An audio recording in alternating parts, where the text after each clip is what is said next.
Bonjour, c'est Virginie. La leçon d'aujourd'hui a pour titre « Enfin réunis ». Le verset à mémoriser se trouve dans Galates 6, verset 10. « Pratiquons le bien envers tous et surtout envers les frères en la foi ». Aides-tu à répondre aux besoins des autres dans ta famille? Joseph le faisait. Lisons comment il fit preuve d'amour et de gentillesse.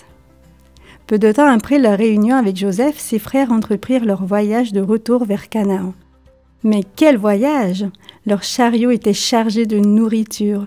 Joseph leur avait donné des vêtements et de l'argent. Ils avaient de nombreux ânes chargés de cadeaux pour leur père. De plus, Pharaon les avait invités à venir vivre en Égypte, où avec leur famille, ils auraient de quoi manger pendant le reste de la famine. Quand ils arrivèrent chez eux, leur père Jacob ne put tout d'abord croire à cette nouvelle. Joseph, son fils favori, était vivant. Il n'était pas mort comme il l'avait cru pendant tant d'années. « Êtes-vous certain ?» demandait-il sans cesse à ses fils. « Et vous dites qu'il est le gouverneur de l'Égypte? Redites-le-moi encore et encore. » Finalement, Jacob se mit en route pour l'Égypte avec toute sa famille, avec ses fils, sa fille, les femmes de ses fils, ses petits-enfants. Certains étaient installés confortablement dans les chariots que Pharaon leur avait fournis. Ses fils les accompagnaient, montés sur les ânes, bien au-dessus de Pharaon. Le voyage dura longtemps, mais ils ne manquèrent de rien. Et le cœur de Jacob chanta tout au long du chemin. Il allait vraiment revoir son fils Joseph.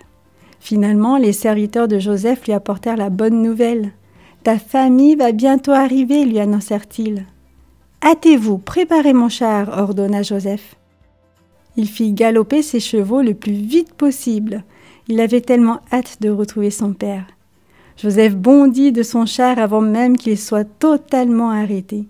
Il courut vers Jacob et sauta dans ses bras. Les deux hommes pleuraient de joie. Peu après, Joseph prit 5 de ses frères et les conduisit au palais pour rencontrer Pharaon. « Quelle est votre occupation ?» leur demanda Pharaon. Les frères répondirent « Nous sommes bergers. »« Tes frères peuvent vivre à Goshen, dit Pharaon à Joseph. C'est le meilleur endroit de mon pays. Et j'emploierai aussi tes frères pour prendre soin de mes troupeaux s'ils le veulent. » Joseph prit son père et lui fit rencontrer Pharaon. Et Jacob, ce grand homme de Dieu, bénit Pharaon, le puissant roi d'Égypte. 17 années plus tard, après que lui et sa famille se soient installés en Égypte, Jacob mourut.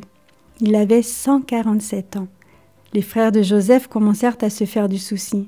Maintenant que leur père était mort, peut-être que Joseph allait se venger.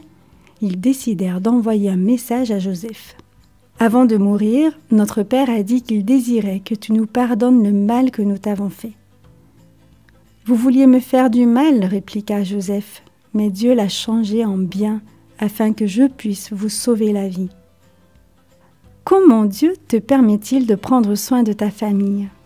Tu ne seras peut-être jamais un chef dans le gouvernement de ton pays, ou tu ne sauveras peut-être jamais ta famille de la famine, mais tu as une famille.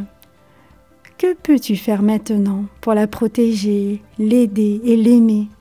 Comment peux-tu montrer aux membres de l'Église que tu veux aussi les aider?